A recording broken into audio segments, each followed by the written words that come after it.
안녕하세요. 제니리딩입니다. 잘 지내셨어요?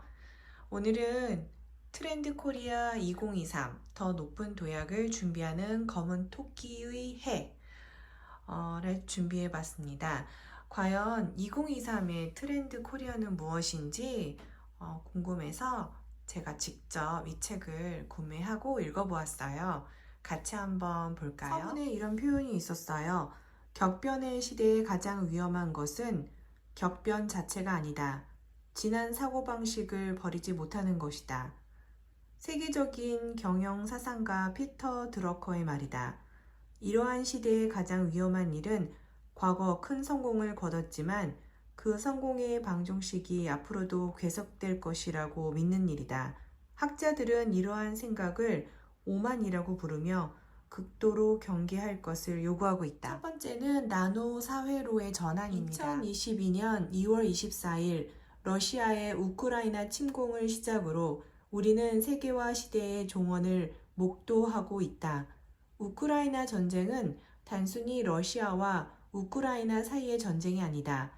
이들의 대립은 곧 미국, 유럽, 일본, 한국 등을 포함한 자유주의 진영과 러시아, 중국, 북한으로 구성된 사회주의 진영의 대립으로 이어져 신냉전 시대를 다시금 떠올리게 한다. 사회는 각자의 이익을 쫓아 더 잘게 쪼개지고 사람들의 취향은 점점 더 세밀해지며 집단주의적 가치관보다 개인주의 가치관을 우선하는 나노사회 현상은 앞으로 더욱 가속화할 것이다. 대투자 시대 생존법. 이제는 무엇이 수익성이 높을까 보다 나는 어떤 것을 통해 돈을 벌어야 즐거울까에 우선순위를 둘 수 있게 됐다.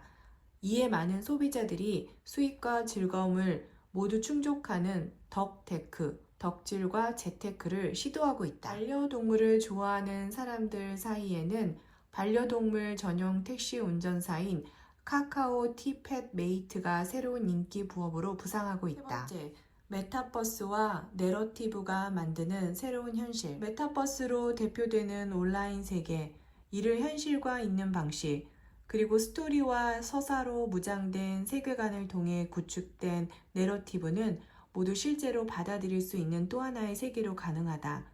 그 장은 미래에 대한 비전을 제안하고 팬덤을 만들며 내 삶의 이상향을 꿈꾸게 하는 새로운 현실이다. 트렌드 코리아 선정 2022년 대한민국 10대 트렌드 상품, 그 중에서 이색 주류인데요. 소비자가 이색 주류를 즐기게 된 배경은 혼자 마시는 혼술, 집에서 마시는 홈술 문화가 확산된 것과 밀접한 관계가 있다. 취하기 위한 술이 아니라 즐기기 위한 술로 개념이 바뀌면서 칵테일 문화가 확산되고 있다. 취향을 살린 나만의 칵테일 레시피를 완성하면서 지금까지와는 차별화된 맛과 재미를 추구하려는 사람들이 많아진 것이다. 다음으로는 평균 실종입니다. 평균이 사라지고 있다. 주변에서 일어나는 어떤 현상에 대해 보통, 일반적으로, 대개, 평균적으로 뭐뭐하다고 말하는 것이 어려워졌다. 그 양태가 제각각이기 때문이다. 이제 영화도 대형 스크린과 수준 높은 음향 시설로 즐겼을 때 몰입감이 극대화되어 비싼 티켓값이 아깝지 않은 극장용 영화와 집에서 즐기는 것으로 충분한 OTT용 영화로 양분되고 있다. 비대면 일상의 양극화 현상이 가장 두드러진 곳은 아무래도 교육 현장이다. 특히 중학생은 상위권과 하위권이 동시에 늘어나면서 중간이 사라지는 전형적인 양극화 양상을 보였다. 과거 소비자들이 인기 차트 톱 100을 보며 대중의 취향을 따라가고자 했다면 오늘날에는 가능한 정규 분포에서 멀리 벗어나 자신만의 특별한 취향을 갖는 것을 더 선호한다는 점을 보여준다. 이를 N개의 빈도로 극단적으로 다양하게 분포하는 N극화라고 표현할 수 있다. 음악 소비뿐 아니라 취향이 중요한 영역이라면 어디서나 N극화가 일어나고 있다. 시장에서 우세를 점한 플랫폼 서비스들은 그저 1위 기업이라는 말로는 부족하다. 구글링하다, 카톡하다와 같은 동사가 생겨나고 유튜버라는 직업이 대중적으로 자리 잡았다는 사실은 이들 플랫폼이 현대인의 생활 양식 그 자체로 거듭났음을 의미한다. 평균의 종말을 쓴 토드 로즈 박사는 사람들을 정규 분포상의 한 점으로 평가하는 평균주의의 시대는 지났으며 이제 개개인성의 시대를 맞이해야 한다고 강조한다. 정규 분포로 상징되는 기존의 대중시장이 흔들리면서 대체 불가능한 탁월함, 차별화, 다양성이 필요한 시장으로 바뀌고 있다. 평범하면 죽는다. 특별해야 한다. 평균을 뛰어넘는 남다른 치열함으로 새롭게 무장할 때 불황으로 침체된 시장에서 토끼처럼 뛰어오를 수 있을 것이다. 다음은 오피스 빅뱅입니다. 감염병의 위협이 재택근무로의 이행을 본격적으로 확대했을 뿐만 아니라 지금까지 당연하게 여기던 것들에 대해 근본적인 의문을 품게 되는 시발점이 됐다는 것이다. 2023년 오피스 빅뱅 트렌드는 우리에게 일이란 무엇인가를 질문하는 동시에 조직 문화 변화의 소용돌이에서 개인과 조직의 역할을 돌아보게 만들고 있다. 미국에서도 빅테크 기업들을 중심으로 하이브리드 워크의 도입이 늘어나는 추세다. 구글은 주 3회 출근을 원칙으로 하되 직원이 원할 경우 최대 4주까지 원격 근무가 가능하도록 제도를 정비했고 애플도 최대 주 3회까지 출근을 확대해 재택근무와 병행한다는 방침이다. 트위터는 오피스 출근을 권장하고 있지만 직원이 원할 경우 원격 근무가 가능하도록 옵션을 부여한다. 직장을 다니면서 사이드 프로젝트를 수행하거나 창업을 준비하는 사람들이 많다는 점도 오피스 빅뱅을 일으키는 원인 중 하나다.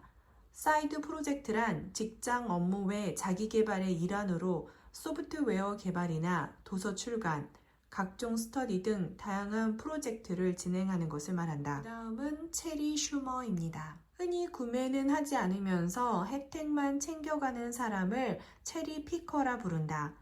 케이크 위에 올라간 달콤한 체리만 쏙 빼먹듯이 자신에게 유리한 것만 챙긴다는 의미의 비유다. 실속만 챙기는 체리 피킹은 그동안 소위 먹튀 소비자 일부의 문제라고 여겨져 왔는데 최근 그 방식이 진화하며 일반화되고 있다. 사회심리학에 문간에 발 들여놓기 전략이라는 재미있는 용어가 있다.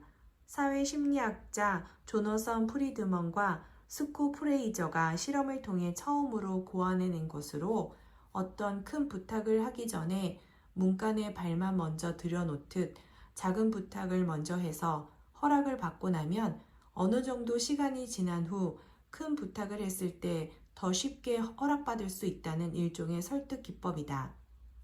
이를 체리 슈머에게 대입하면 어떨까?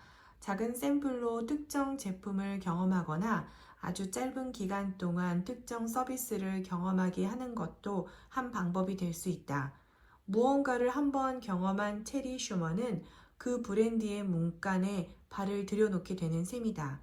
이는 브랜드의 친숙도 향상과 다른 상품에 대한 관심으로 연결될 수 있다. 작은 경험이 일종의 심리적 장벽을 무너뜨리는 계기가 되어 이후 더 큰 구매라는 성과로 돌아올 수 있는 것이다. 그 다음은 인덱스 관계입니다. 전화나 문자 메시지로 지인과 연락하던 시절은 가고 다양한 소셜미디어를 통해 불특정 다수와 소통하는 시대가 왔다. 수단이 본질을 바꾼다. 소통의 매체가 진화하면서 관계 맺기의 본질이 바뀌고 있다. 최근 일본에서는 인간관계로 인한 스트레스를 해소하고자 관계 자체를 초기화하는 인간관계 리셋 증후군이 늘고 있다. 마음이 잘 맞지 않는 상대에게 억지로 나를 맞추기보다는 관계를 정리하여 새로운 만남을 준비한다. 기존 SNS 계정을 폭파하고 새로 만들기, 스마트폰 연락처 모두 삭제하기, 심지어 지인들에게 알리지 않고 이직 또는 이사를 하기 등의 행동이 관계 리셋에 해당된다. 1부는 여기서 마치고요. 다음 주에 2부에서 만나요.